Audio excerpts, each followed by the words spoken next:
Hello.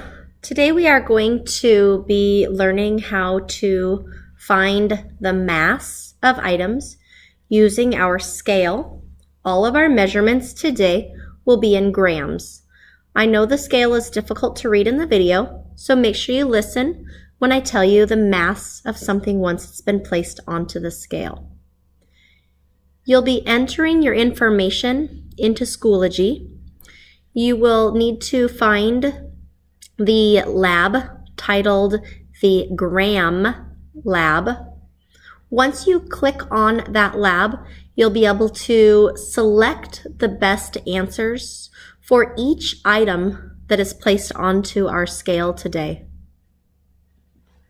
Our first item is a pencil. This pencil has never been used, so I'm going to press the zero out button to make sure that our scale is on and that it's not recording anything already being on it. So I've zeroed it out. I'm placing the pencil and I'm giving it a moment to find the mass.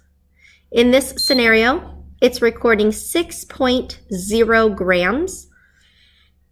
When you go to record that for the Gram Lab assignment, if you don't see 6.0, you're going to find the response that is the closest.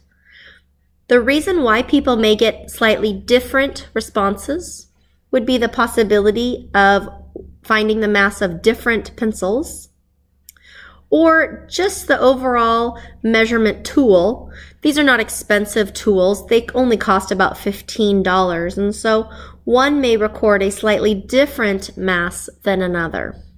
So find the item that's closest. And of course, double check. Remember, everything that we're measuring today, when it comes to mass, is being measured in grams. So it should have a label of either word grams or a G. Our next item is a piece of paper. In this case, if I were to place the paper on top, some of the mass of this paper is going to sit on the table. So in order to get a more accurate reading, I'm going to fold the paper. It's just a regular piece of notebook paper. I double check that it's zeroed out. It currently says 0.0. I place this on top and I get a new recording of 3.0 grams.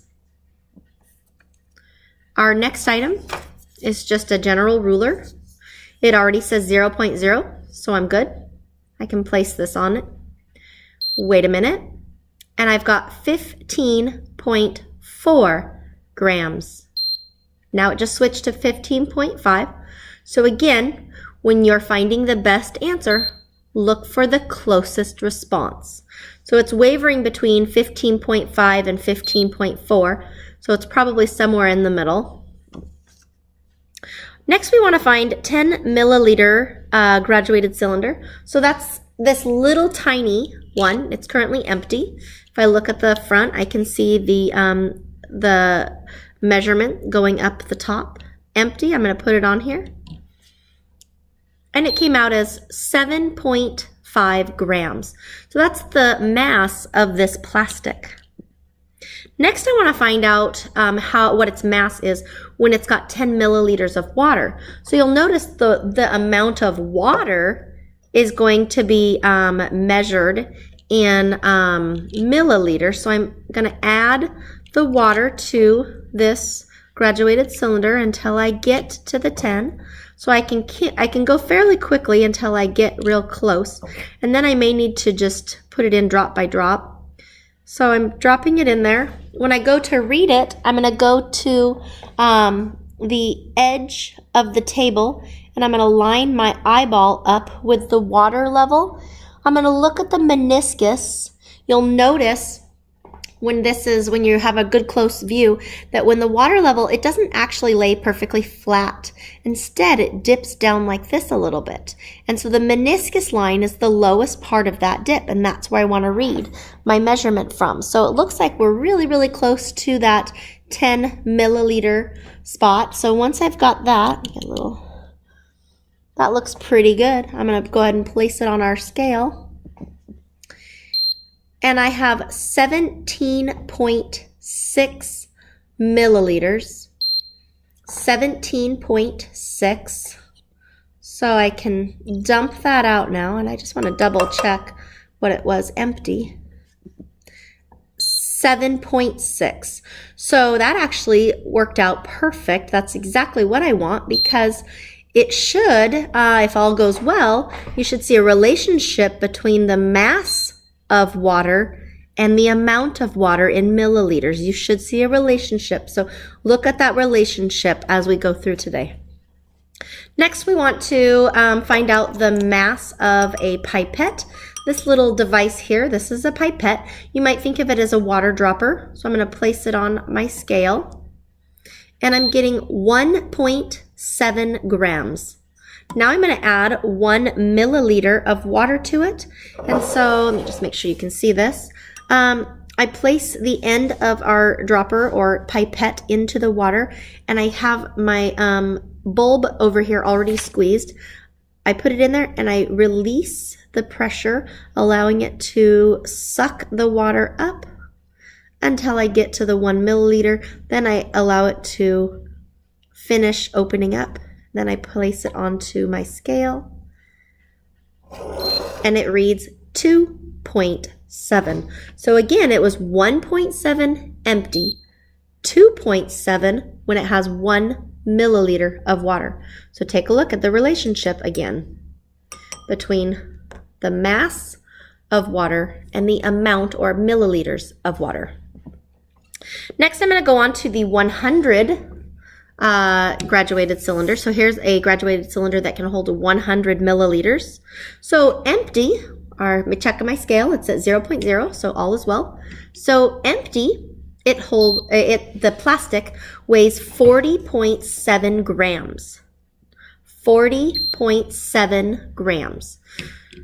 Next, I'm going to add 50 milliliters of colored water to it.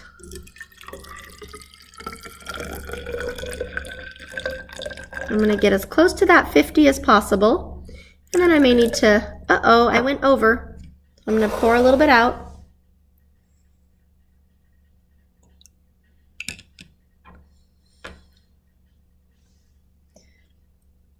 I'm a couple milliliters over, so I'm going to pour it out a little bit more. Now I'm 1 milliliter over. Oh, I probably dumped too much out. So now what I'm going to do is I'm actually going to add using the pipette, because I can be a little bit more accurate when I do that.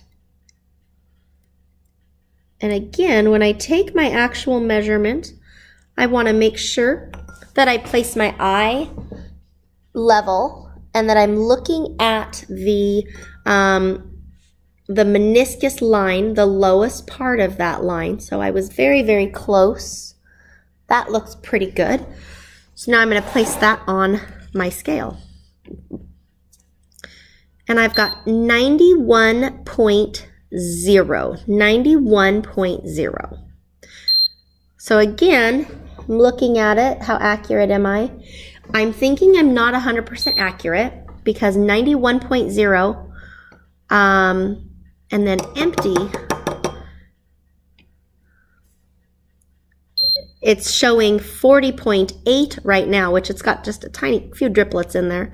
And again, there should be a relationship between the amount of water, the milliliters of water, and its mass. And so hopefully you're seeing that relationship by now. So in order to complete the next task, you need to figure out what's the mass of the water by itself. And in order to figure that out, you're going to take the mass of the empty graduated cylinder, which I've got 40.7. So you can see it's adjusting just a little bit. Again, it's an inexpensive device, so it's not perfect.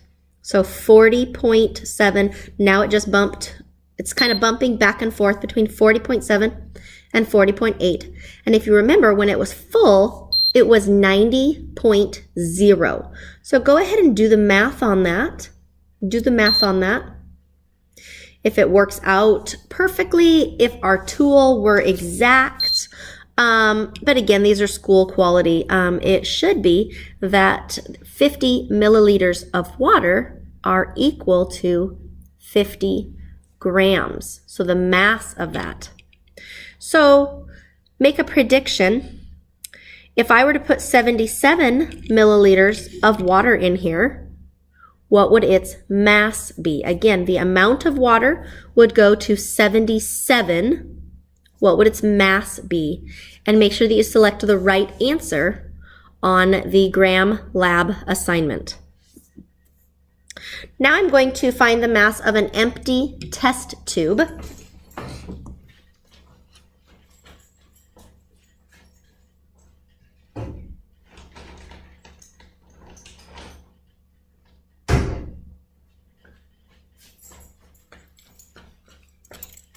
So here's our empty test tube. So this is a glass test tube. It's very fragile. The glass is extremely thin, and it's not uncommon to break these. There's just a tiny bit of water in there from other people using it that hasn't been gotten out. So I might just try to get as much of that out as I can so that when I find the mass, I'm as accurate as possible.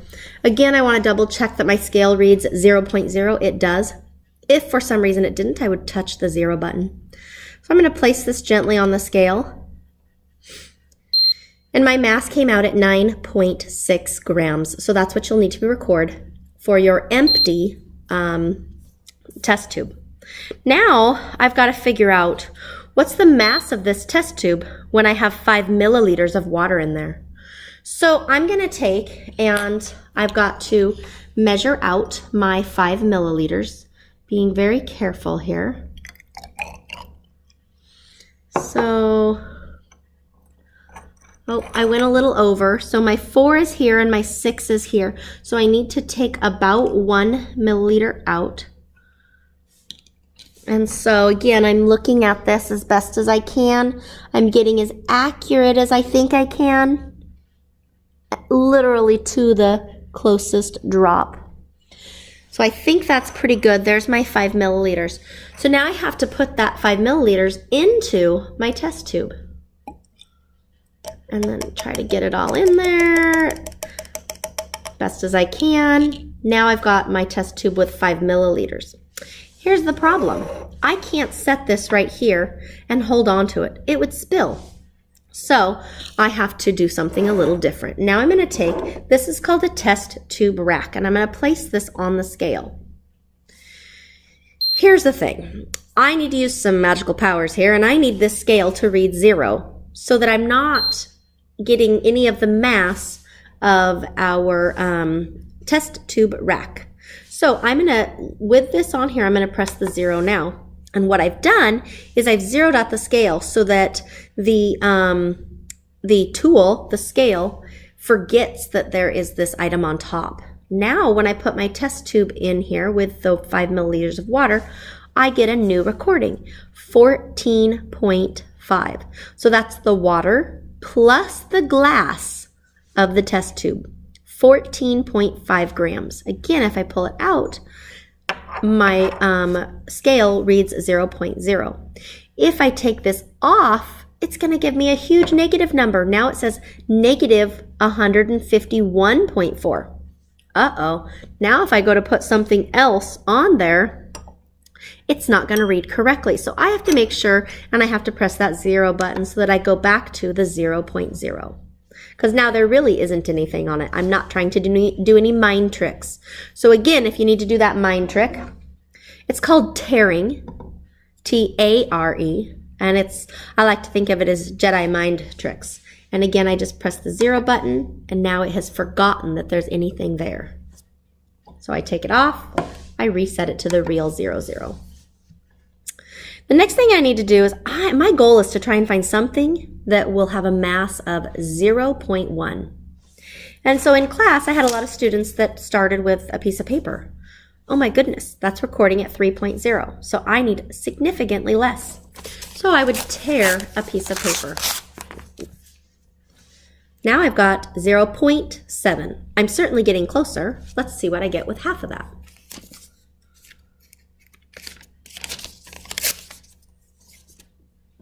Oh my goodness. On the button, 0.2. Oh no, I need 0.1. Oh my gosh.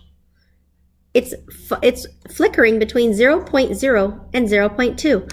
My scale refuses to give me the 0.1, no matter how much I tear this paper. So I had other students that said, let me try a few drops of water. So it's at 0.0 now, and they put water on. And they dripped the water on one driblet at a time. And unfortunately, what they found is even at a drop at a time, the scale went from 0.0 to 0.2. So then when they tried to take a little bit of the water away, it would just go to 0.0.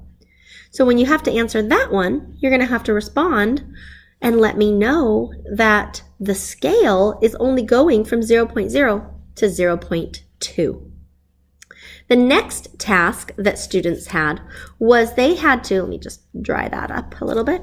They had to now find something that had a range, and it could be as light as 5.2 grams, or it could be as heavy as 5.7. So I'm going to take a few devices that I have sitting in front of me. Oh, that's too heavy. That's still too heavy. Whoopsie. So I've got 1.7. Put these together. Oh, still too heavy. So now I might add some paper to my 1.7. So right now I've got some paper and this little guy here. So I'm at 4.1. I'm very close. Now I'm at, oh man, 5.0. And so I would continue adding just a little bit more paper until I find myself as small as 5.2, but no larger than 5.7. So you can add in there that you might have to add a couple things together. In this case, we used a pipette, that's what that's called, and some paper. Go ahead and finish the rest of your Gram lab. For the remainder of this lab, you should be able to use knowledge from your head that you've learned throughout the lab, as well as information from some of the metric notes that you took. When you're done, make sure that you submit it digitally so that I can go in and score it. Have a great day.